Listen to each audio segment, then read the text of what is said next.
Hello everyone, आज की class चलेगी using the work of management expert. इसके ऊपर चलेगी आज की क्लास, मैनेजमेंट एक्सपर्ट के ऊपर।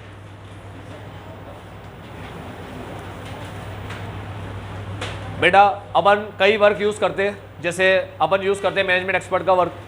किसका वर्क? Management expert. मैं तुमसे कल पूछा था ऑर्डर का भी एक्सपर्ट होता है क्या? तो ऑर्डर का भी एक्सपर्ट होता है। ऑर्डर से कोई काम ऐसा है जिसको ऑर्डर को किसी एक्सपर्ट की जरूरत है, तो ऑर्डर एक्सपर्ट को बुला के वो काम करवाता है। तब using the work of orders expert, order के एक्सपर्ट का अपन ऑर्डर अपने ही एक्सपर्ट का वर्क यूज करता है।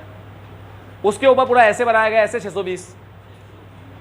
फिर आगे एक और चीज़ आएगी जब ये तुम लोग पढ़ोगे, इसके बाद फिर एक और चीज़ आएगी इसके बाद ही, ये टॉपिक कंप्लीट होने के बाद। वो टॉपिक का नाम है using the work of internal auditor. ऐसे 600, वो 620, ठीक है। 600 वाली सीरीज यूजिंग द वर्क के ऊपर बनाई गई।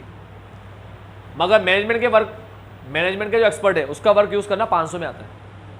किस में आता है? ऐसे 500 में। तुम समझो बेटा 500 में क्यों आता है? क्योंकि मैनेजमेंट का काम होता है प्रिपरेशन एंड, ठीक है। तो मैनेजमेंट की नॉलेज लिमिटेड होती है अकाउंटिंग तक, ठीक है। मैनेजमेंट को हर चीज़ का ज्ञान नहीं होता। मैनेजमेंट का काम क्या होता है? जब से अपन पढ़ के आ रहे ऑडिट, अपने हिसाब से अपन ने क्या देखा कि मैनेजमेंट के 2 काम होते हैं, ठीक है। 2 काम, और इसी प्रीमाइसिस के ऊपर ऑडिट होता है, इसी बेसिस के ऊपर ऑडिट होता है। वो 2 काम होते हैं कि मैनेजमेंट इंटरनल कंट्रोल लगाएगा और प्रिपरेशन प्रेजेंटेशन की जिम्मेदारी भी किसकी है? मैनेजमेंट की, एज पर।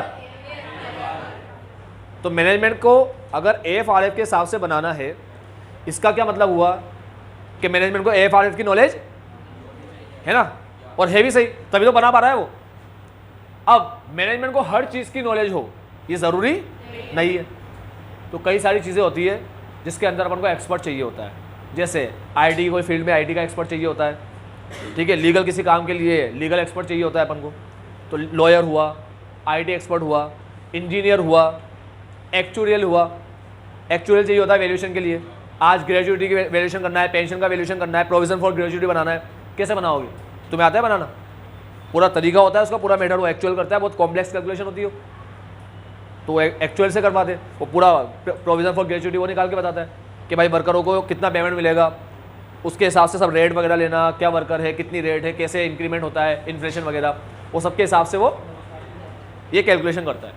साथ में चलो मैं सिंपल और दूसरी बात बताता हूँ तुम्हें, वो फाइनेंशियल इंस्ट्रूमेंट है, कॉम्प्लेक्स फाइनेंशियल इंस्ट्रूमेंट जैसे डेरिवेटिव्स है। अपने पास डेरिवेटिव्स का पोर्टफोलियो है पूरा। पोर्टफोलियो समझते हो ना सारे बच्चे? हाँ, पोर्टफोलियो, पोर्टफोलियो, पोर्टफोलियो का मतलब ग्रुप ऑफ सिक्योरिटीज़। तो अपने पास डेरिवेटिव्स का पोर्टफोलियो है, कई सारी कंपनी का बनने डेरिवेटिव्स खरीद रखे, फाइनेंशियल इंस्ट्रूमेंट में इन्वेस्ट कर रखा है, उसका वैल्यूएशन करवाना है। तो वैल्यूज की कैलकुलेशन, जो फेयर वैल्यू की कैलकुलेशन होती है ना, उसकी डेरिवेटिव्स के फेयर वैल्यू की जो कैलकुलेशन होती है वो बहुत कॉम्प्लेक्स होती है। तो उसके लिए मैंने क्या रख रखा है? एक्चुरियल, वो करता है कैलकुलेशन। क्योंकि तुम समझो बात को, मैनेजमेंट अकाउंटिंग में एक्सपर्ट होता है। किसमें एक्सपर्ट होता है? अकाउंटिंग में। इसीलिए तुम देखो कमाल की बात कि मैनेजमेंट का एक्सपर्ट कौन होगा? जिसके पास क्या होगी? पजेस अदर देन, क्योंकि अकाउंटिंग नॉलेज तो किसके पास है? मैंने बोला ना अकाउंटिंग की तो मेरे पास है भाई, इसका ज्ञान तुम मध्य में रखो, ठीक है। जिस काम के लिए रखा है वो काम कर, तो वो होगा एक्सपर्ट किसी भी फील्ड में, लेकिन अदर देन अकाउंटिंग एंड, ठीक है। अकाउंटिंग ऑडिटिंग का एक्सपर्ट की जरूरत नहीं है अपन को। अकाउंटिंग में मैनेजमेंट है, ऑडिट में अपन लोग एक्सपर्ट है, ठीक है। तो ये बात समझ में आ गई। मैनेजमेंट एक्सपर्ट कौन है? और रही बात ऑडिट की, इंटरनल ऑडिट की, तो वो तो इंटरनल ऑडिटर करेगा, ठीक है। उसमें एक्सपर्ट का कोई काम नहीं है, इसीलिए एक्सपर्ट चाहिए अपन को। तो एक्सपर्ट कौन होता है? पहले तो ये जान ले अपन एक्सपर्ट होता कौन है। एक्सपर्ट होता है एक इंडिविजुअल, AFRF होता है एक फ्रेमवर्क, हिस्टोरिकल फाइनेंशियल इन्फॉर्मेशन होता है एक इन्फॉर्मेशन, ठीक है। ऐसे ही एक्सपर्ट होता है एविडेंस होता है, audit evidence refers to information. समझ गया तुम लोग? तो हर चीज़ को अपन एक वर्ड से रिफर करते हैं कि भाई ये इसका मतलब ये है। तो एक्सपर्ट हुआ एक ऑर्गेनाइजेशन या इंडिविजुअल, इंडिविजुअल को भी एक्सपर्ट बोलते हैं, पूरा ऑर्गेनाइजेशन को भी एक्सपर्ट, ठीक है। हो सकता है ऑर्गेनाइजेशन को सर्विस दे रखी है, सर्विस प्रोवाइड करती है पूरे ऑर्गेनाइजेशन, तो उसको अपन ने सर्विस, उसको अपन ने वो हायर किया है मतलब। तो इंडिविजुअल हो सकता है या ऑर्गेनाइजेशन, ठीक है। जिसका काम इंडिविजुअल या ऑर्गेनाइजेशन, जिसका काम whose work use by entity, individual या ऑर्गेनाइजेशन जिसका काम कौन यूज करेगा, एंटिटी यूज करेगा। ठीक है, अब उसका काम कैसा है, क्या है उसके पास, तो अपन ने पढ़ा कि भाई वो इंडिविजुअल कौन है, वो इंडिविजुअल है possessing expertise in a field, किसी एक फील्ड में उसके पास अच्छी एक्सपर्टीज होगी, लेकिन अदर देन वो अकाउंटिंग और ऑडिटिंग नहीं होगा, क्योंकि अकाउंटिंग के बारे में हमारे मैनेजमेंट है, ठीक है, उनके पास एक ज्ञान इसका। ठीक, उसके बाद whose work in that field is used by entity, उसके काम को यूज करेगा। ठीक है, जो एंटिटी को हेल्प करेगा प्रिपरेशन ऑफ, एक्सपर्ट होता है इंडिविजुअल जिसके काम को यूज करता है मैनेजमेंट, एक्सपर्ट होता है इंडिविजुअल जिसके काम को यूज करता है मैनेजमेंट। क्या होता है इसके पास, एक्सपर्ट के पास ये पजेस करता है एक्सपर्टीज इन अ फील्ड, एक फील्ड में expert other than accounting and auditing. ठीक है, एक्सपर्ट होता है इंडिविजुअल और ऑर्गेनाइजेशन जिसके काम को यूज करता है मैनेजमेंट। कौन होता है ये एक्सपर्ट, ये एक्सपर्ट पजेस करता है expertise in a field of accounting other than accounting और ऑडिटिंग। ठीक है, in a field other than accounting and auditing, किसी भी फील्ड में एक्सपर्टीज होगी उसके पास। ठीक है, other than accounting and auditing, इसका काम यूज करेगा मैनेजमेंट, और मैनेजमेंट को इसका काम हेल्प करेगा, इसका काम यूज करेगा मैनेजमेंट, जो मैनेजमेंट को हेल्प करेगा इन प्रिपरेशन ऑफ। ठीक है, इसका काम यूज करना मैनेजमेंट को फाइनेंशियल स्टेटमेंट की प्रिपरेशन में हेल्प करेगा। समझ गए, एक्सपर्ट कौन, इस एक्सपर्ट की बात कर रहे हैं अपन को, इस एक्सपर्ट से मतलब है, और कोई भी एक्सपर्ट हो वो अपने लिए एक्सपर्ट नहीं है। समझ रहे हो तुम लोग, ऑडिट के अंदर अपना एक्सपर्ट ये रहेगा जिसका काम मैनेजमेंट यूज करे, वो यूज मैनेजमेंट को किसमें हेल्प करे। हाँ, अपन किसको चेक करने जा रहे हैं भाई, फाइनेंशियल स्टेटमेंट को, अपन को उससे मतलब है, और कोई भी एक्सपर्ट हो कुछ भी काम कर रहा हो अपन को मतलब ही नहीं है। बड़े बड़े आईटी एक्सपर्ट रख रहे हैं उससे अपन को मतलब ही नहीं है। टेक्निकल लोग है भाई, पूरा वो रिपेयर वगैरह काम कर देते हैं, पूरा सिस्टम सही कर देते हैं। ठीक है, अपने काम से रिलेटेड है, कोई एप्लीकेशन पे कंट्रोल वगैरह लगा रखा है जो इन्फॉर्मेशन जनरेट कर रहा है, इसका यूज अपन कर रहे हैं, तो फिर वो अपने काम का है। ठीक है, चलो बात समझ में आएगी क्या हुआ। तो एक्सपर्ट होता है एक इंडिविजुअल और ऑर्गेनाइजेशन जिसका काम मैनेजमेंट यूज करता है। ठीक, फिर अपन आगे उसको लाइन को ऐसे बोलते हैं। चलो, एक्सपर्ट देख लिया, अब बोलता है, ये तो बाद में पढ़ेंगे, अपन पढ़ रहे थे कहाँ पर, information to be use as, ये रहा, ये पढ़ना था ना अपन को, अपन ये पढ़ रहे थे, ये पढ़ते पढ़ते लाइन अपन वहां चले गए। क्यों चले गए, क्योंकि यहाँ लिखा था when information to be used as audit evidence has been prepared using the work of, ये लिखा हुआ। ठीक है, ये पढ़ते पढ़ते अपन वहां चले गए। चलो, इसके पहले क्लास में अपन ये पढ़े थे, जो क्या था अपना ऑडिट ट्रेल। ठीक है, ऑडिट ट्रेल पढ़े, उसके बाद आए using the work of auditors expert. Audit trail के बारे में पढ़े, डॉक्यूमेंटेड फ्लो होता है इन्फॉर्मेशन का। ठीक है, और इसके अंदर क्या होता है, ऑडिटर इन्वेस्टिगेट करता है, सोर्स से कहाँ तक जाता है, सोर्स डॉक्यूमेंट को कैसे कन्वर्ट होता है इनटू, कैसे ट्रांसफर होता है इनटू अकाउंटिंग एंट्रीज, ये पूरा इन्वेस्टिगेट करता है कि सोर्स डॉक्यूमेंट अकाउंटिंग एंट्री में कैसे। इससे कई सारे फायदे होते हैं। पहला रिकॉर्ड का, ट्रांजैक्शन का रिकॉर्ड और ट्रांजैक्शन की ऑथेंटिसिटी, है ना, ऑथेंटिकेट है या नहीं ट्रांजैक्शन, ये दो चीज़। फिर आते हैं बात रिस्क की और कंट्रोल की, है ना। रिस्क और कंट्रोल में क्या पढ़े, फ्रॉड वगैरह को रिड्यूस करता है, एरर को रिड्यूस करता है ये रिस्क। कंट्रोल में क्या पढ़े, कंट्रोल को एफिशिएंसी, हाँ कंट्रोल को एनहेंस करता है या एफिशिएंसी उसकी बढ़ाता है कंट्रोल की। ठीक, उसके बाद आखिरी पॉइंट, थोड़ा एनालाइज करने में हेल्प करता है। इसके अंदर पर मैंने रेस्पॉन्सिबिलिटी फिक्स करता है और रीबिल्ड करता है इवेंट्स को। ठीक है, ये अपन ने 5 फायदे पढ़े, 2 नुकसान भी पढ़े।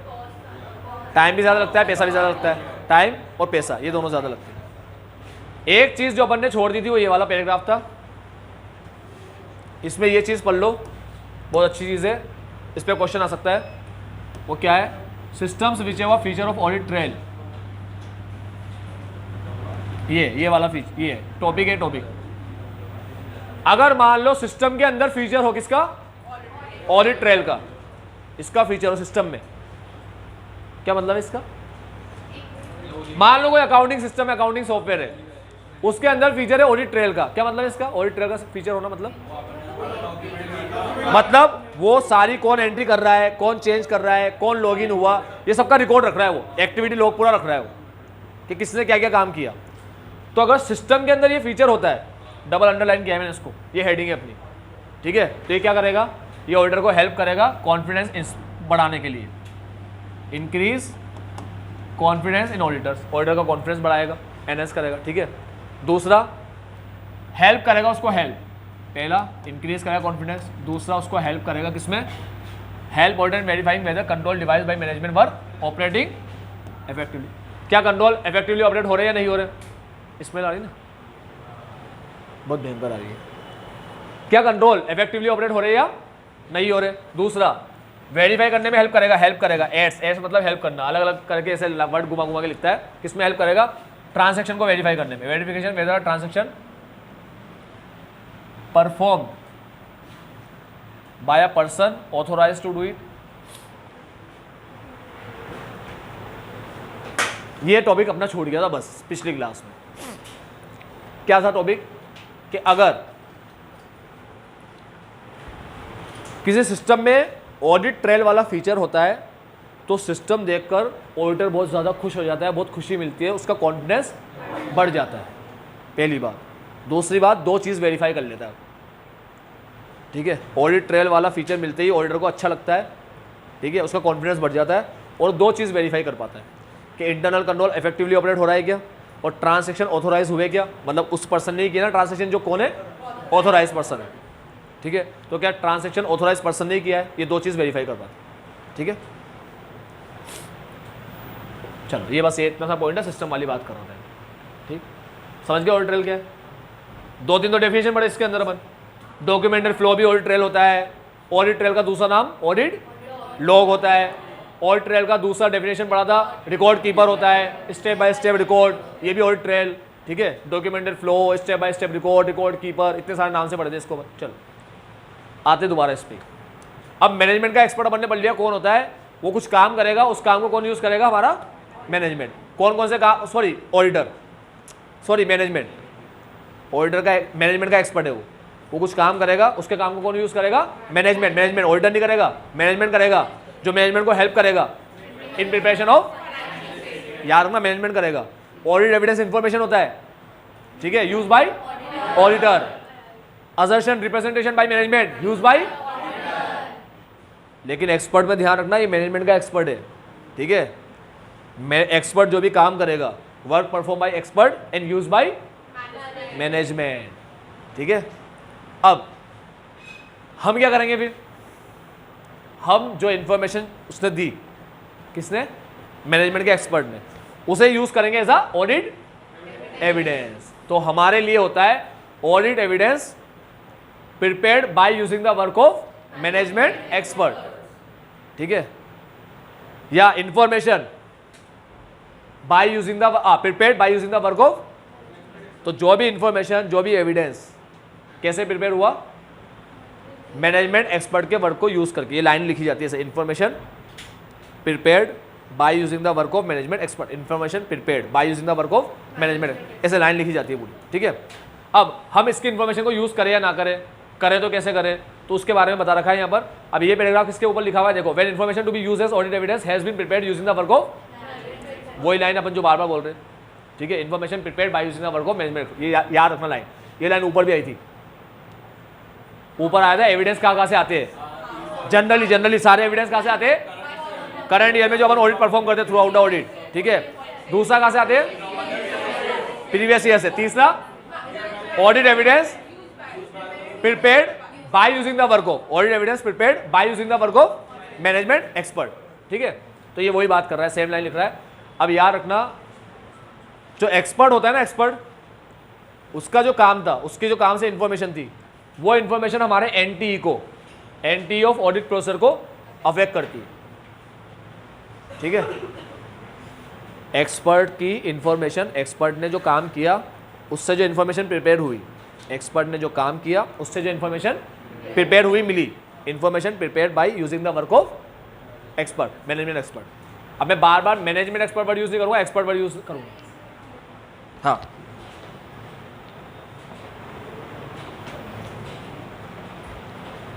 समझे बात क्या बोल रहा हूं मैं, क्या वर्ड यूज करूंगा बार बार, एक्सपर्ट, मतलब मैनेजमेंट का एक्सपर्ट, ठीक। तो क्या मैनेजमेंट का एक्सपर्ट जो काम करता है ना, जो इन्फॉर्मेशन जनरेट होती है उससे, जो काम करता है उससे इन्फॉर्मेशन जनरेट होती है, वो इन्फॉर्मेशन हमारे एनटी को इफेक्ट करती है, नेचर, टाइमिंग और एक्सटेंट को इफेक्ट करती है। कैसे करती है मैं तुम्हें समझाता हूँ।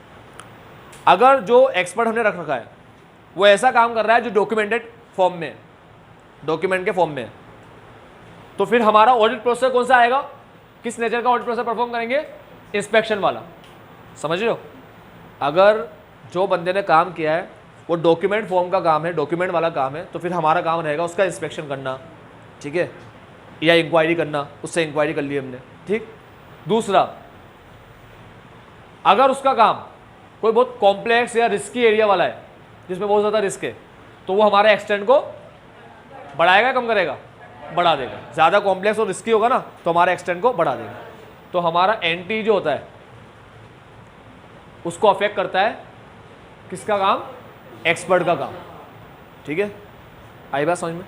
तो एक्सपर्ट के काम से मिलने वाली इंफॉर्मेशन हमारे एनटीई को अफेक्ट करती है, एनटीई ऑफ ऑडिट प्रोसेस। अब यहाँ पर हम पढ़ेंगे कहाँ पर कम करती है, कहाँ पर ज़्यादा करती है। कार्यक्रम शुरू करें। सबसे पहली लाइन, कुछ भी समझ में नहीं आएगा बिना एग्जाम्पल के, ठीक है, हर चीज़ का एग्जाम्पल देके समझाऊंगा। सबसे पहले आता है nature and complexity of the matter to which the management expert relate. भाई किस नेचर का काम करने वो आया है, कौन सा काम वो कर रहा है, क्या किसी का वैल्यूएशन करने आया है वो, ठीक है। जैसे अभी तुम्हें पता है ग्रेजुएटी वगैरह का वैल्यूएशन करना है, क्या फेयर वैल्यू का वैल्यूएशन करने आया है, ठीक है। या कभी कभी क्या होता है, जैसे माइनिंग कंपनी होती है ना, माइनिंग कंपनी तो मिनरल का रिजर्व जानने के लिए एक्सपर्ट को बुलाती है कि मिनरल का रिजर्व कितना है, ठीक है, तो फिर वो रिजर्व बताने के लिए आता है, ठीक है। एक एक्सपर्ट को बुलाती है जो बता देता है कि माइनिंग एरिया के अंदर, जिस माइनिंग एरिया का अपन जहाँ पर माइनिंग कर रहे हैं ना, उस एरिया के अंदर मिनरल का रिजर्व कितना है, ठीक है। उसका रिजर्व बता देगा, इतना मिनरल मिलेगा यहाँ पर, इस जगह पे आपको इतना मिनरल मिलेगा, ठीक है, ये बता देता है। क्वालिटी और क्वांटिटी दोनों बता देता है एक्सपर्ट। आई बात समझ में? कुछ एक्सपर्ट होते हैं जो वैल्यूएशन करते हैं अलग अलग चीज़ों का। कुछ एक्सपर्ट होते हैं, जैसे मैंने तुम्हें कॉल का एग्जांपल दिया था, अभी कॉल का स्टॉक अपने पास पड़ा है, ढेर सारा कॉल पड़ा है अपने पास, तो कोयले का मेजर, कोयले का जो होता है ना वो कि कितना कोयला अपने पास है, ठीक है, कितना वेट है उसका, क्वांटिटी कितनी है, तो क्वांटिटी का मेजरमेंट एरिया से होता है, डायमेंशन नाप के होता है, ठीक है। ऐसा पूरा डायमेंशन नापा जाता है और डायमेंशन के हिसाब से उसका वेट बताया जाता है, तोल कर नहीं, डायमेंशन के हिसाब से। समझ में आई बात? तो इस तरीके से अलग अलग चीज़ के अलग अलग काम के एक्सपर्ट होते थे। एक्सपर्ट का काम कैसा है, उसका नेचर और कितना कॉम्प्लेक्स काम वो करने आया है, मतलब काम की कॉम्प्लेक्सिटी कितनी ज़्यादा है। तो nature and complexity of the matter to which the management expert relate. अब बहुत कॉम्प्लेक्स मैटर का काम करने आया हो तो इससे हमारा एक्सटेंट बढ़ेगा या कम होगा, बढ़ जाएगा। रिस्क ज़्यादा, रिस्क इतना कॉमन फैक्टर है कि जो हर जगह टपक पड़ता है। जहाँ एनटी की बात आती है रिस्क तो पहले ही पहुंच जाते हैं वहाँ पर। तो अगर रिस्क ऑफ मैटर स्टेटमेंट ज़्यादा है, जिस मैटर का वो काम करने आया है उसमें रिस्क ज़्यादा हो, हमने ज़्यादा रिस्क असेस किया था इस काम के अंदर, ठीक है, तो फिर एक्सटेंट ज़्यादा है कम, ज़्यादा। अगर मेरे पास कोई दूसरा ऑल्टरनेटिव सोर्स भी है, मतलब मैं एक्सपर्ट की इंफॉर्मेशन को भी यूज़ कर सकता हूँ किसी असर्शन को चेक करने के लिए, एक्सपर्ट की इंफॉर्मेशन के साथ साथ मेरे पास और भी एविडेंस मेरे को मिल सकते हैं, ठीक है। एक्सपर्ट के मैं किसी असर्शन को चेक कर रहा हूँ, उस असर्शन को चेक करने में मेरे को एक्सपर्ट की इंफॉर्मेशन भी मिल रही है और मुझे दूसरे एविडेंस भी मिल सकते हैं, ठीक है। तो मेरा एक्सटेंट कम रहेगा या ज़्यादा रहेगा इंफॉर्मेशन पे? इंफॉर्मेशन पे ज़्यादा ऑडिट प्रोसेस परफॉर्म करूँगा, कम कम, क्योंकि मेरे को दूसरी मिल पा रही है ना, ठीक है। समझ लो बात को? तो हमारे एनटी को अफेक्ट करेगा, यानी कि हम फिर उस इंफॉर्मेशन पे ज़्यादा प्रोसेस परफॉर्म नहीं करेंगे। यानी जब तुम लोग इंफॉर्मेशन को यूज़ करते हो ना, तो यूज़ करने से पहले ऑडिट प्रोसेस परफॉर्म करके ये देखते हो कि रिलायबल है या नहीं है, ठीक है। तो प्रोसेस परफॉर्म हम थोड़े कम कर देंगे। क्यों कम कर देंगे? क्योंकि हमें दूसरे सोर्स से भी मिल रही है इन्फॉर्मेशन, तो रिलायबिलिटी की बात रही तो दोनों में कंसिस्टेंसी चेक कर लेंगे भाई। समझ रहे हो तुम बात को?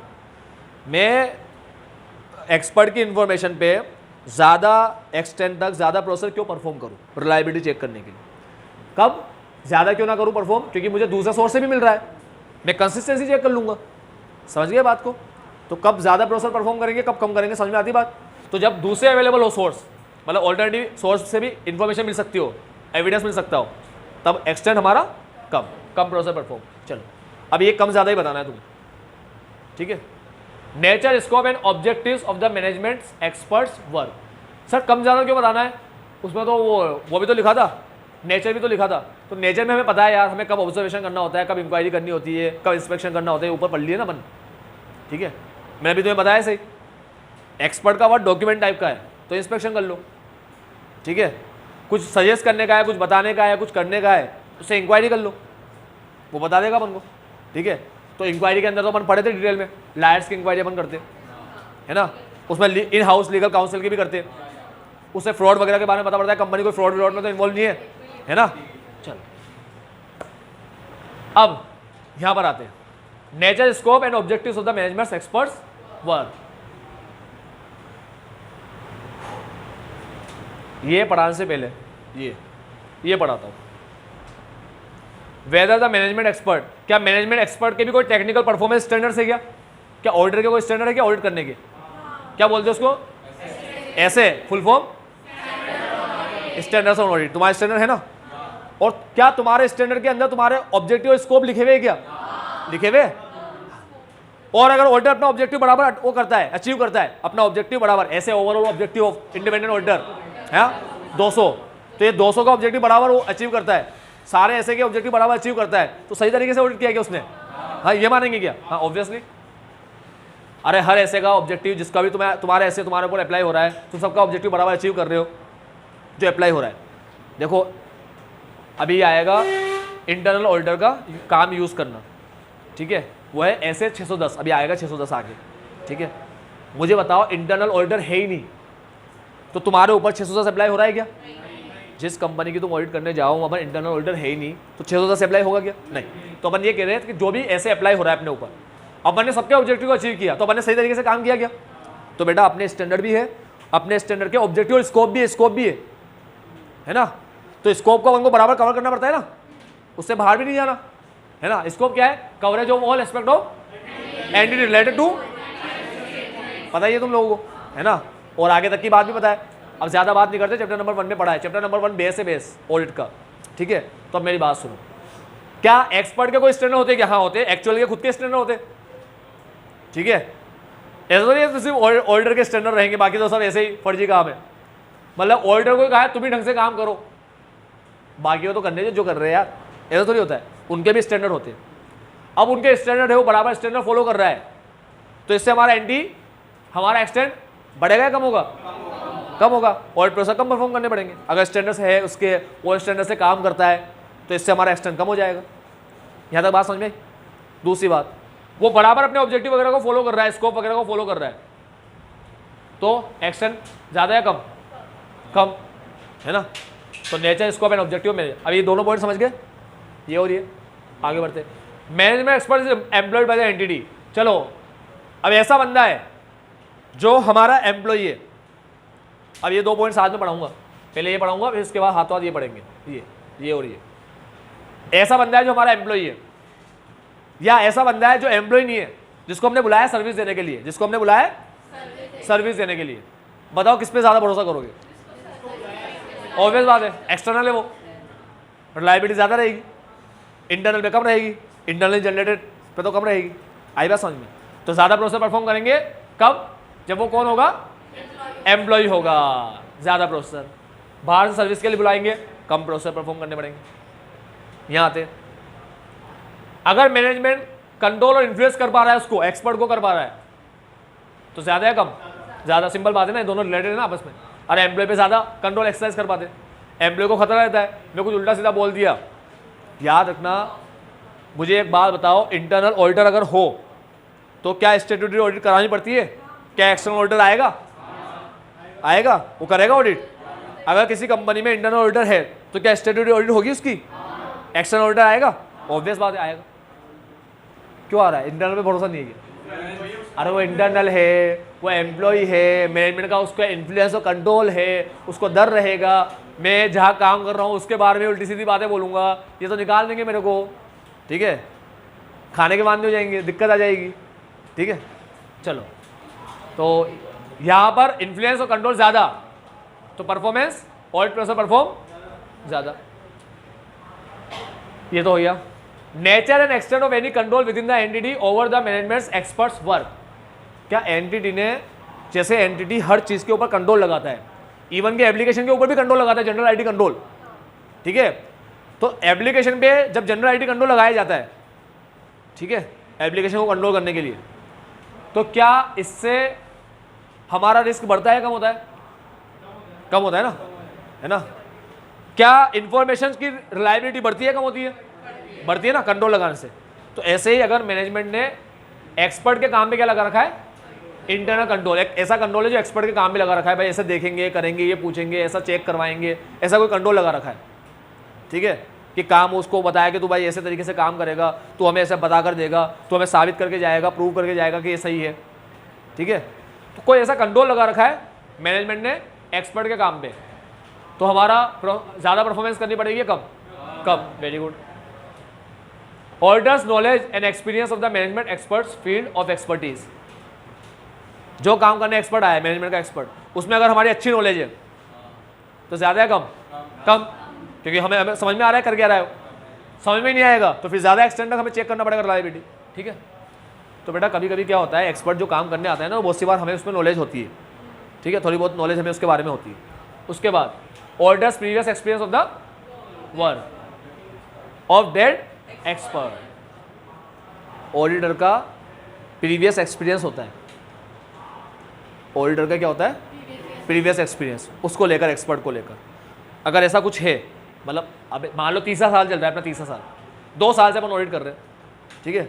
अब हमको पता पड़ गया एक्सपर्ट क्या है, बार बार अपन ने रिलायबिलिटी चेक कर ही ली उसकी इन्फॉर्मेशन की, तो अब हमको थोड़ा आइडिया है, पिछली बार का थोड़ा एक्सपीरियंस है, तो उसको यूज़ कर सकता हूँ क्या? हाँ, करो ना यूज़ एक्सपीरियंस को।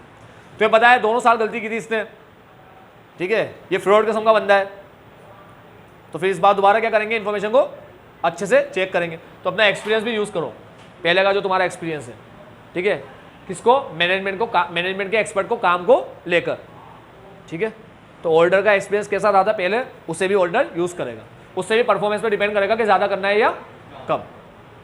हमें लगेगा यार 2 साल से हमने देखा बहुत सही बंदा है, बिल्कुल शानदार काम कर रहा है, किसी का इन्फ्लुएंस नहीं है, इंडिपेंडेंट बंदा है बिल्कुल, ठीक है, तो हम लोग हमारे एक्सटेंड को कम कर दें, ठीक है। तो हमारे एनटी को अफेक्ट करता है फैक्टर अफेक्टिंग एनटी, ठीक है। Information prepared by using the work of management expert, ठीक है, affect the work of, affect the entity of audit processor, audit processor के एनटी को अफेक्ट करता है। तो इसको तुम्हें समझ लो कि factor affecting audit, entity of audit processor, ठीक है, फैक्टर अफेक्टिंग, ये ऐसे फैक्टर बता रखे हैं जो हमारे एनटी को अफेक्ट करेंगे, ठीक। 10 है बेटा, 10, 3 मार्क्स में आया अगर ये क्वेश्चन तो 6 पॉइंट लिखने, 2 में आया तो 4 लिखने, 4 में आया तो 8 लिखने, ठीक है। इतने ज़्यादा भी नहीं आता ये, 3 या 4 से ज़्यादा भी नहीं आएगा, अगर आया भी तो, ठीक। तो 8 भी लिख दोगे तो काफ़ी है, 3 से ज़्यादा, 3 मोस्ट प्रोबेबली 3 नंबर तक में आ सकता है क्वेश्चन, ठीक है। इतना भी कोई इंपॉर्टेंट नहीं है जो 4 से 5 नंबर में बना के दे, तो 3 से 4 नंबर में आ सकता है, यानी कि 6 से 8 पॉइंट भी याद रहेंगे चलेगा। है टोटल 10, तुम बोलोगे बचा ही क्या, 2 ही तो बचे। अब याद करने का तरीका बता रहा हूँ।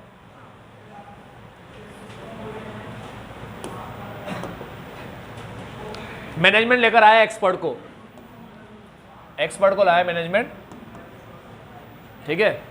एक्सपर्ट ने आके अपने नॉलेज और एक्सपर्टीज से, ठीक है,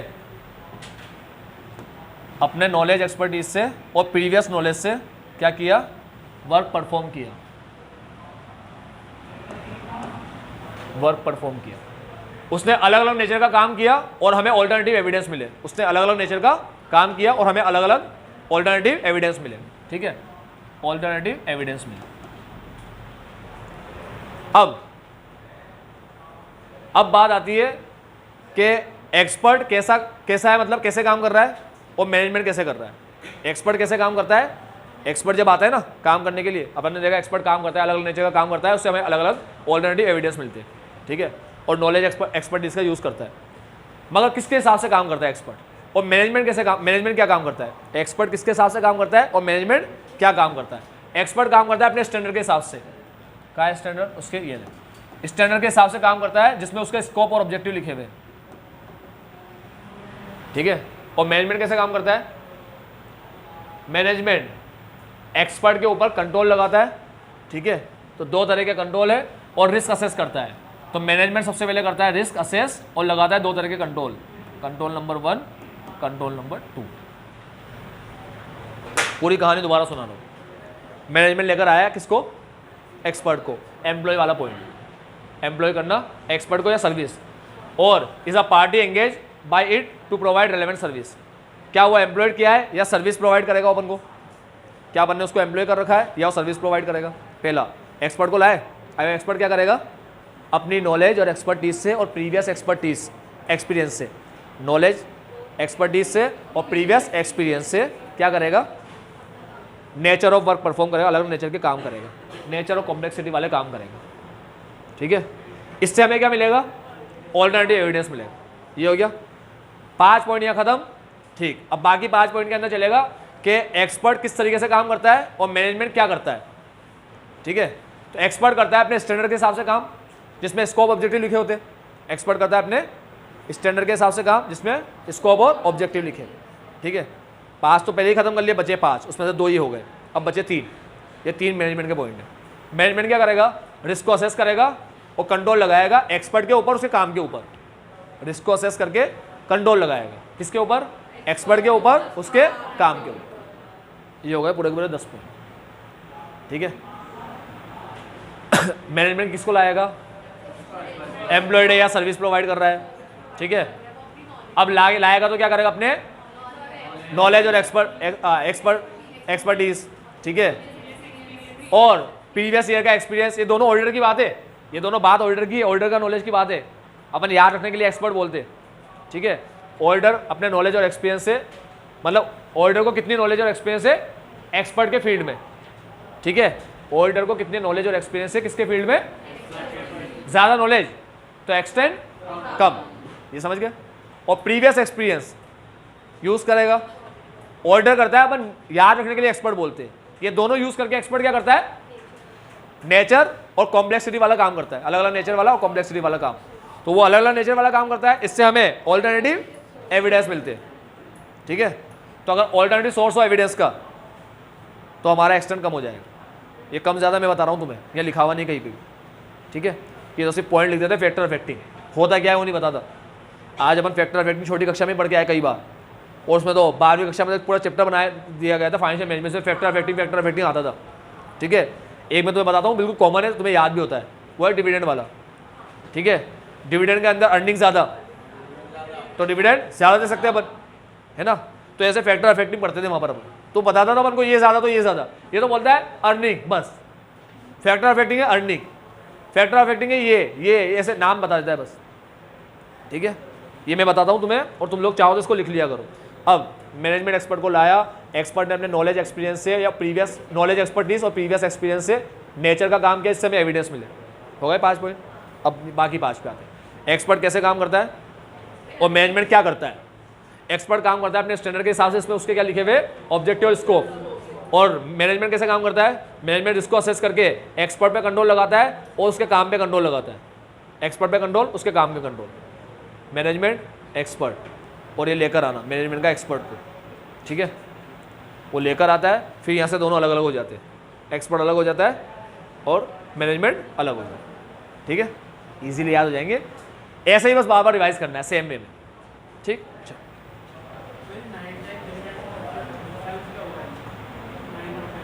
में डिफरेंस क्या है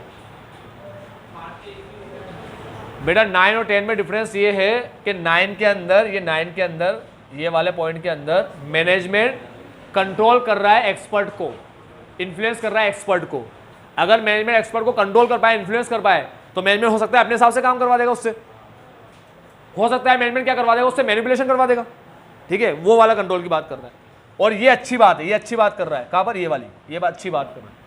nature and extent of any control with in the entity over the management expert work, ये काम के ऊपर लगाया कंट्रोल है, इससे उसका काम सही होगा। ये इंटरनल कंट्रोल की बात कर रहा है यहाँ पर, ये इंटरनल कंट्रोल है बेटा। ये कंट्रोल में फर्क है, ये दोनों कंट्रोल में फर्क है। ये कंट्रोल क्या है, ये कंट्रोल हमारा कितने एक्सपर्ट हमारे कंट्रोल में है या नहीं है, मतलब हम जो बोलते हैं वो कर रहा है नहीं कर रहा। इससे तो क्या होगा, अगर वो हमारे कंट्रोल में होगा, मैनेजमेंट के कंट्रोल में होगा, तो मैनेजमेंट उससे मैनिपुलेशन करवा देगा, है ना। आई बात समझ में। ये अलग कंट्रोल है, ये अच्छा वाला कंट्रोल, ये खराब वाला कंट्रोल, ये अच्छा वाला कंट्रोल। ये कंट्रोल कौन सा है, एक मिनट रुक जाओ, ये है खराब कंट्रोल, ये खराब वाला, और ये है अच्छा वाला कंट्रोल, ये अच्छा वाला।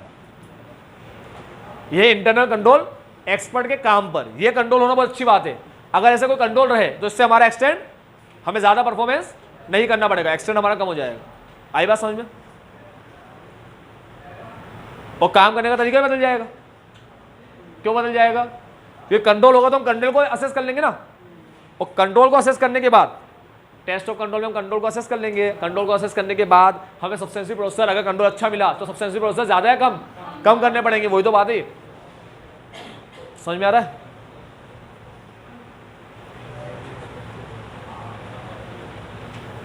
अब बहुत शानदार चीज़ आती है, when using information produce by the entity. काम की बात बता दूं क्या होता है। इवेल्युएट करना पड़ता है whether the information is sufficiently reliable for the auditors purpose. बेटा ऑडिटर एक्सपर्ट ने तो काम किया, उससे हमें क्या मिली? इंफॉर्मेशन मिली। ठीक है, तो हमें हमेशा इंफॉर्मेशन में तीन चीज़ देखनी होती है। तीन चीज़ पहले भी बार बार आ चुकी थी, और ये तीन चीज़ चैप्टर नंबर 3 में ऑटोमेटेड एनवायरनमेंट में भी आई थी कि इंफॉर्मेशन क्या होनी चाहिए? इंफॉर्मेशन होनी चाहिए कार।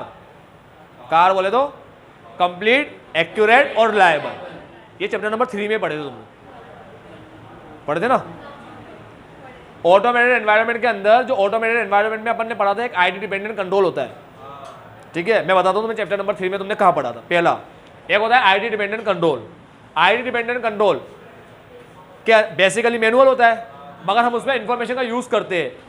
तो इंफॉर्मेशन जो मिल रही है वो रिलायबल होनी चाहिए, एक्यूरेट होनी चाहिए, कंप्लीट होनी चाहिए। दूसरी बात हमने एक और पढ़ा कि जब जनरल आईडी कंट्रोल और एप्लीकेशन कंट्रोल दोनों इफेक्टिवली काम करेंगे तो इससे उसकी रिलायबिलिटी, एक्यूरेसी, कंप्लीटनेस इफेक्ट होगी, बढ़ेगी, वो एनहेंस हो जाएगी। ठीक है, तो याद रखना ये वर्ड कई बार आ चुका है, कई बार इंफॉर्मेशन से रिलेटेड ये वर्ड आया है। और इंफॉर्मेशन हर बारी क्या होनी चाहिए?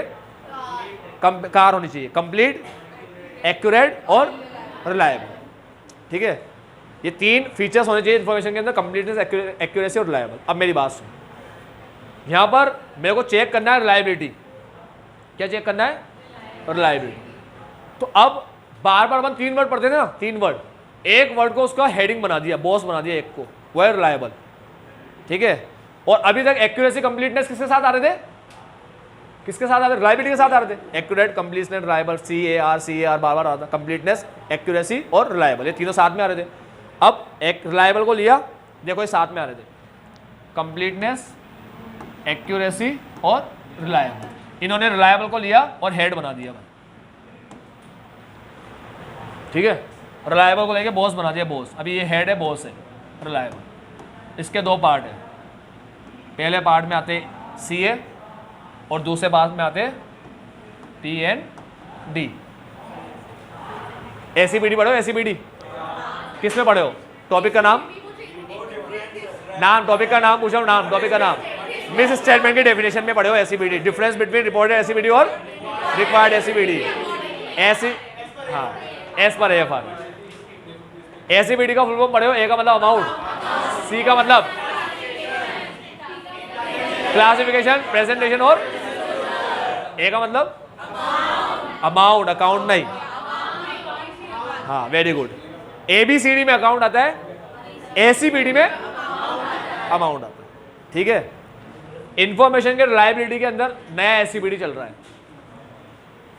तो वहां ACBD था अमाउंट, क्लासिफिकेशन, प्रेजेंटेशन, डिस्क्लोजर। यहां पर आएगा A मतलब एक्यूरेसी, ठीक है, C मतलब कंप्लीटनेस, AC, P मतलब प्रिसाइज और D मतलब डिटेल्ड। अब प्रिसाइज डिटेल में समझते हो क्या होता है? क्या मतलब होता है प्रिसाइज और डिटेल का? डिटेल मतलब तो पूरा डिटेल में हर चीज कवर कर रखी हो, और प्रिसाइज मतलब होता है टू द पॉइंट, जितनी बात कट टू कट बात करे, की पॉइंट सारे बता दे। ठीक है, उसे बोलते हैं प्रिसाइज एंड डिटेल। तो इसकी इंफॉर्मेशन कैसी होनी चाहिए? सॉरी, इसकी इंफॉर्मेशन यूज करे या ना करे, इसकी इंफॉर्मेशन यूज करे या ना करे, उसके लिए हमें देखना है क्या कि इंफॉर्मेशन क्या होनी चाहिए? सफिशिएंटली, क्या इंफॉर्मेशन रिलायबल है क्या? सर मैं ये देखूं कि वो इंफॉर्मेशन रिलायबल है, वो एक्सपर्ट की इंफॉर्मेशन रिलायबल है क्या, ये देखूं, तो इसके लिए मैं क्या देखूं? मैंने कहा इसके लिए तू ACBD देख, एक्यूरेसी, कंप्लीटनेस, प्रिसाइज और डिटेल, ये चार चीज चेक कर ले। ठीक है, सर ये मिल गया तो रिलायबल है ना? मैंने कहा हाँ रिलायबल है। फिर सर भरोसा कर लूँ ना? मैंने कहा हाँ कर ले। फिर भरोसा कर ले, फिर वो इन्फॉर्मेशन का मैं यूज़ कर सकता हूँ।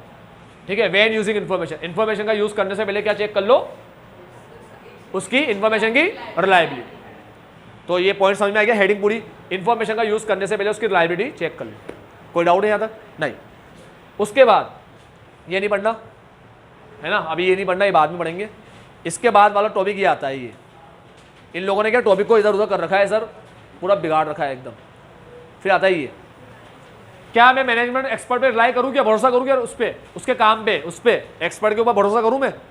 अरे मेरे बेटा, तुम जिसके काम की इन्फॉर्मेशन यूज़ करने जा रहे हो वो बंदा भरोसे लायक है ही नहीं, तो उसका काम भरोसे लायक होगा क्या? ठीक है, तुम उस पर भरोसा ना करो, उसके काम पे भरोसा नहीं करोगे। तो पहले ये देखो कि अपन उस पर रिलाई कर रहे हैं, यानी कि सिंपल सी भाषा में एक्सपर्ट का काम यूज़ करने से पहले ऐसे बोलो, when using the work of expert, ये बोलो, या फिर relying on the work of, ये बोलो। दो तरह से बोलना बता दिया हेडिंग को, when using the work of management expert या relying on the work of management, दो तरह से बता दिया। एक तरीका यहाँ यूज कर रहा है, एक तरीका यहाँ यूज कर रहा है, इनको देने का तरीका आता ही नहीं है। असल में क्या है, ऊपर अभी जो तुम टॉपिक पढ़ के आए ना एसीपीडी, वो और ये एक साथ पढ़ेंगे, एक साथ कैसे पढ़ेंगे एक साथ, मैं तुम्हें समझाता हूँ। एसीपीडी पढ़ के आए ना, वो एक साथ कैसे पढ़ते हैं देखो। सबसे पहले ये देखते कि हमारा एजर्शन और एक्सपर्ट का काम, हमारा एजर्शन और एक्सपर्ट का काम, ठीक है, तो उसका काम, इसका काम हमारे एजर्शन के लिए अप्रोप्रिएट है या नहीं है, पहले तो ये चेक कर लो। अरे यार हमें मतलब ही नहीं है उसके काम से, अगर तो मैं काय को चेक करूँ? अरे जो गाड़ी मेरे को लेनी नहीं है तो मैं उसके बारे में इंफॉर्मेशन लेके करूँगा क्या? मेरे को चाहिए नहीं वो गाड़ी, समझ में आया? तो मेरा एजर्शन और एक्सपर्ट का, जो एजर्शन मैं चेक कर रहा हूँ वो एजर्शन, मेरा एजर्शन और एक्सपर्ट का काम, तो उसका काम मेरे एजर्शन के लिए अप्रोप्रिएट है या नहीं है। पहले अप्रोप्रिएटनेस चेक कर लो, appropriateness of the work of expert, ठीक है, to the auditors relevant assertion, ठीक है। Evaluate the appropriateness of the expert work as audit evidence for the relevant assertion. क्या असर्शन के लिए, क्या रेलेवेंट असर्शन के लिए एक्सपर्ट का काम अप्रोप्रिएट है क्या, ये इवेल्युएट करना। अब अप्रोप्रिएट है मान लो, ठीक है, तो फिर हम क्या करेंगे उसके काम को, अगर अप्रोप्रिएट है तो उसके काम को क्या करेंगे, हम यूज करेंगे।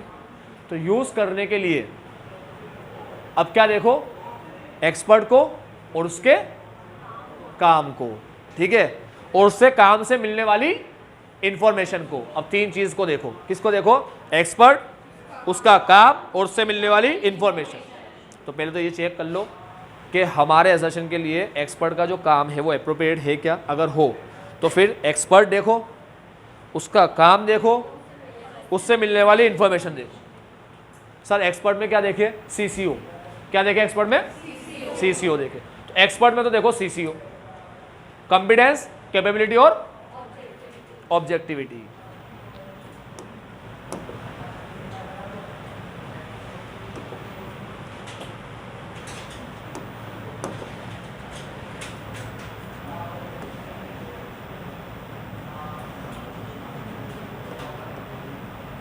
ऑडिटर और एक्सपर्ट, रेलेवेंट असर्शन और इसका वर्क।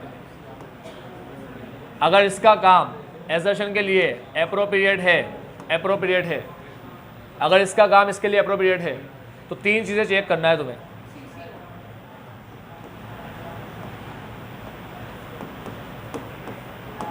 तीन चीजें चेक करना है। अगर इसका काम अप्रोप्रिएट है, पहले मालूम कर लो अप्रोप्रिएट है क्या भाई, ठीक है, हमारे वर्क के लिए, हमारे एजर्शन के लिए अप्रोप्रिएट है क्या। तो फिर एक्सपर्ट, उसका काम और उससे मिलने वाली इन्फो, ये तीन चीज़ को चेक करना है। एक्सपर्ट में हमें चेक करना है, इवेल्युएट करना है, चेक करना है, इवेल्युएट करना है हमें। क्या इवेल्युएट करना है, एक्सपर्ट के अंदर CCO, ये इवेल्युएट करना है। Competence, capability and objectivity of expert. Expert की तो CCO चेक कर लो, पहले तो बंदा सही है क्या, पहले ये देख लो, बंदे का काम सही है क्या, फिर वो देख लो, काम से मिलने वाली इन्फॉर्मेशन सही है क्या, फिर वो देख लो। अब यहाँ पर क्या देखेंगे, वर्क के अंदर हम लेंगे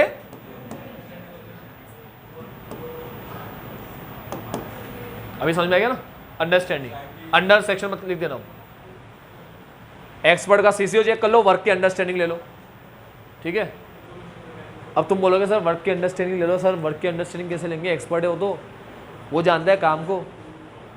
अरे भाई आज तुम डॉक्टर को बताने के लिए जाते हो, हाँ, तो डॉक्टर से नहीं पूछते डॉक्टर मेरे को क्या हो गया, डॉक्टर ये कैसे हुआ मेरे को, हाँ कैसे हुआ नहीं पूछते कि बस कि डॉक्टर मैं बीमार हूँ यार, मेरे को फीवर वगैरह आ रहा है, डॉक्टर ने चेक वेक किया, ये गोली लेना तुमने, हाँ ठीक है ले लेंगे। और 10 सवाल पूछते हो, कब तक ठीक हो जाएंगे, ठीक तो हो जाएंगे ना डॉक्टर, ठीक है। अब पेरेंट्स भी साथ में है तो बच्चे ने तो पूछ ही लिया, बच्चा अगर बड़ा समझदार है, अब पेरेंट्स भी शुरू हो जाएंगे, डॉक्टर ये बच्चा सही तो हो जाए, डॉक्टर क्या हुआ, डॉक्टर कैसे हो गया इसको, ये तो बिल्कुल भी ऐसा नहीं करता था, ये तो बिल्कुल मतलब मोबाइल नहीं चला था, टीवी भी नहीं देखता था, तो इसकी आंखों में ऐसा कैसे पेन कैसे हो गया। डॉक्टर बोला चलाता होगा, आपको पता नहीं होगा, ठीक है, आपको पता नहीं होगा, चलाता तो होगा। तो बोला कि अपन डिटेल में अब एक एक चीज़ जानने की कोशिश करते, लेकिन अपन इतने इन्फॉर्मेशन लेते, इतना जानते उसके काम को जितना अपन को समझ में आए। ये पूछने से और डॉक्टर के जवाब देने से तुम्हें डॉक्टर के बारे में भी समझ में आता है कि हाँ यार ये अपना काम सही कर रहा है, जबकि तुम्हें डॉक्टर की फील्ड की नॉलेज नहीं है, लेकिन उसका जवाब तुम्हें क्या कर देता है, सेटिस्फाई कर देता है, हाँ यार ये सही कह रहा है, मेरे को ये हो रहा था, और वो थोड़े बहुत सिम्टम्स भी बता देता है तुम्हें कि ऐसा हुआ क्या, तुम्हें ऐसा हुआ क्या। जब वो ऐसे बोलता है तुम कहते हो हाँ हाँ ऐसा हुआ था, हाँ, तो अपन को पता पड़ जाता है हाँ यार ये डॉक्टर बिल्कुल सही बता रहा है यार, ये बीमारी को समझ गया है ना।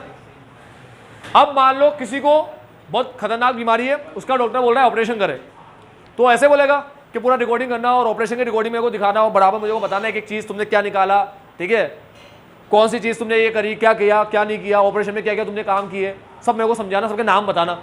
वो नाम बोल रहा है तो समझ में ऊपर से जा रहे से क्या बोला मैं, और तुम्हें बताएगा क्या डॉक्टर पहली बात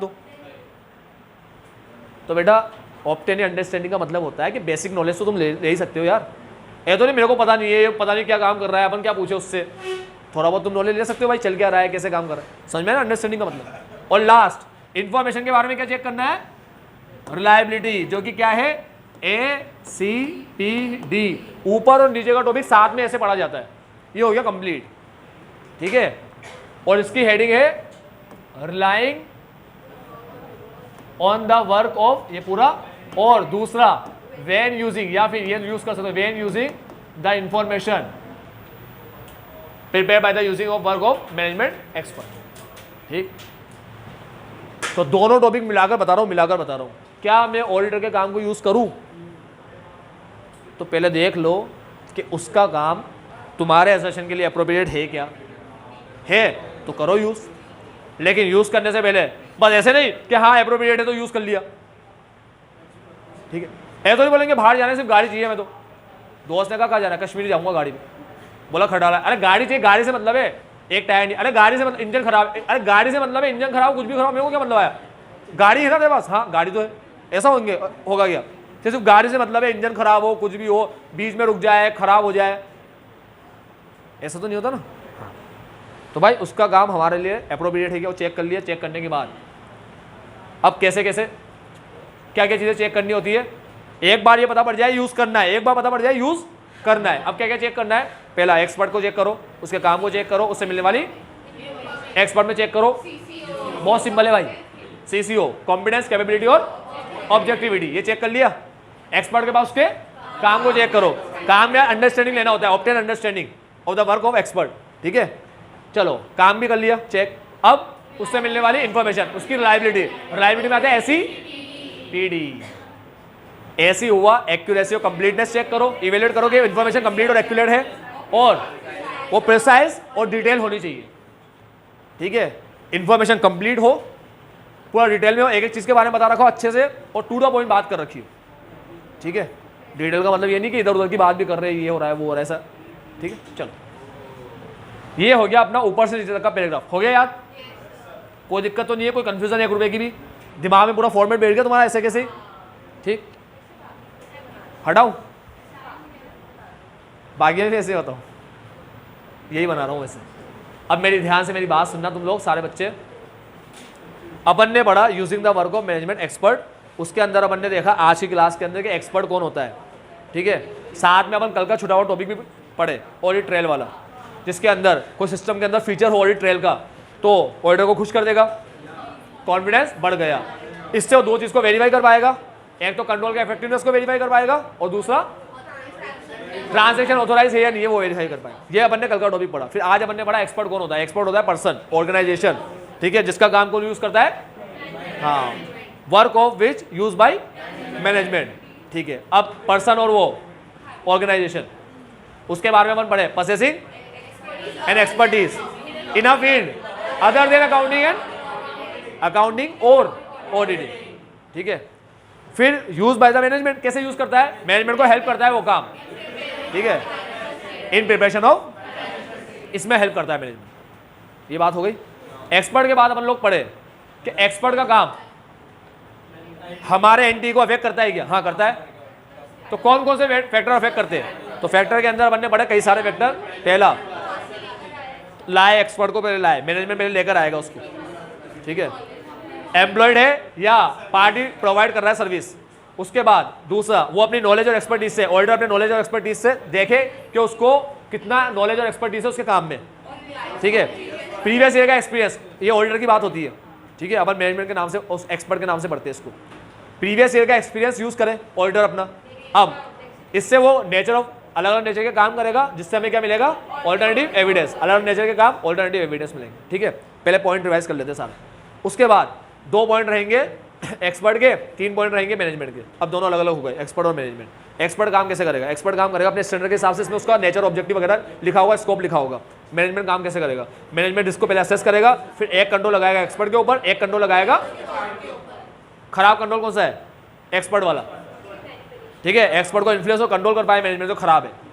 और काम के ऊपर कंट्रोल लगाइए, अच्छी बात अपने लिए, ठीक है। उसके ऊपर, उसके बाद अपन पढ़े लास्ट ये टॉपिक कि अपन रिलाई करें या ना करें उसके काम में, और या उसके काम को यूज कर रहे हैं तो पहले क्या करें। तो पहले अपन ने देखा, अपन क्या चेक करेंगे, evaluate the appropriateness of that expert work as audit evidence for the, कितना एप्रोप्रिएट हो अपने असर्शन के लिए, ठीक है। और अगर वो एप्रोप्रिएट है तो एक्सपर्ट का सीसीओ चेक कर लो, उसके काम की अंडरस्टैंडिंग ले लो, इन्फॉर्मेशन की रिलायबिलिटी चेक कर लो, जिसके अंदर एससीपीडी आता है, ठीक हो गया। आज का पूरा खत्म।